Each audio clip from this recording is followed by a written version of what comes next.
नमस्कार, आप सभी का बहुत बहुत आपका स्वागत है, अभिनंदन है। इलाहाबाद यूनिवर्सिटी के पीजीएटी एंट्रेंस का जो एडमिट कार्ड है वो आ चुका है। अभी कुछ कोर्सेज का आया है, कुछ कोर्सेज का भी अपडेट हो रहा है। 1 से 2 दिन के बीच में उनका भी एडमिट कार्ड आ जाएगा। चलिए फिर, आपका जो एंट्रेंस का एग्ज़ाम है वो 1 से लेकर के 4 जुलाई के बीच में आपका शेड्यूल लगा हुआ है। अलग अलग दिन पे अलग अलग एंट्रेंस का एग्ज़ाम का डेट है।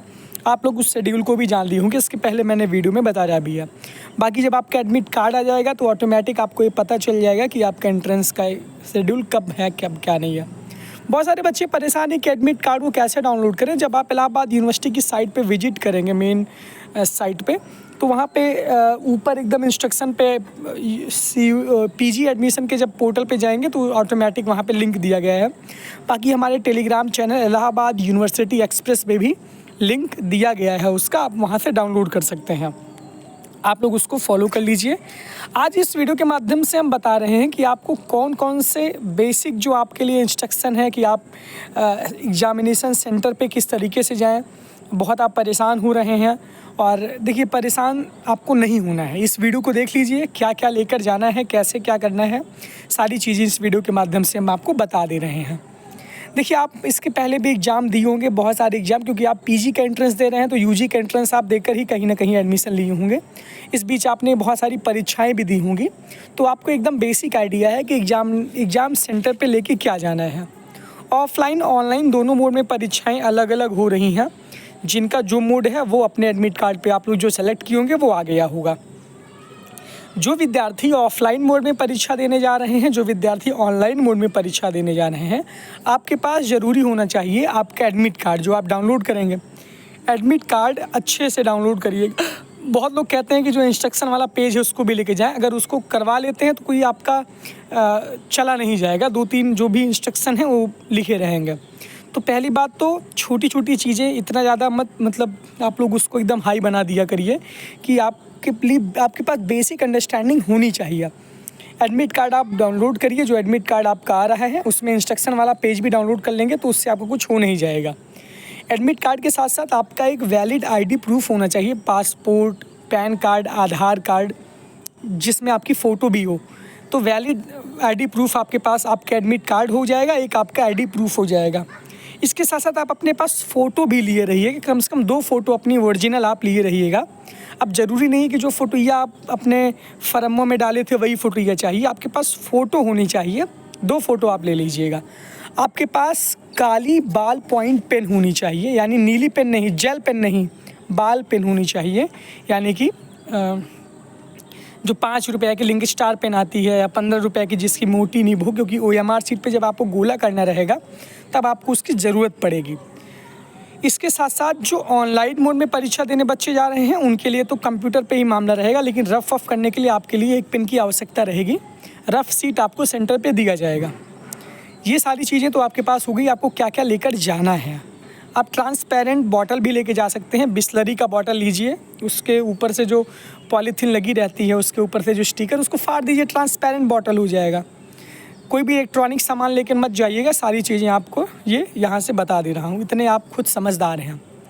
इसके बाद फिर आपका सेंटर जहाँ दिया रहेगा आपको पता होगा, डेट ऑफ एग्जामिनेशन आपको पता होगा, फिर आपकी टाइमिंग क्या दी रहेगी उसमें दिया होगा। रिपोर्टिंग टाइम कितने बजे है, गेट क्लोज टाइम कितने बजे से। रिपोर्टिंग टाइम 9 बजे है, 9 बजे से आपकी एंट्री होना शुरू हो जाएगी। गेट क्लोज टाइम आपका 10 बजे, यानी कि 1 घंटे आपकी एंट्री होगी। आपकी परीक्षा हो सकता है 10:30 बजे स्टार्ट हो। इसके बाद टाइम दिया गया है, time duration of exam 130 minute दिया गया है, जैसे PGAT 1 के एंट्रेंस में। तो जो टाइम दिया गया, देखिए, जो भी टाइम दिया गया उसी ड्यूरेशन में आपकी परीक्षाएं होंगी। 2 घंटे में आपकी सभी परीक्षाएं होंगी, इतना मुझे पता है। 130 मिनट दिया गया है तो 10 मिनट आपको दिए रहे हैं, तो अच्छी बात है। तो उसमें भी आप परेशान मत होइए। तो ध्यान से आप ये देख कर जाइए। इसके अलावा मुझे नहीं लगता कि आपको बहुत ज़्यादा बताने की कोई आवश्यकता है। नेगेटिव मार्किंग नहीं है, माइनस मार्किंग नहीं है।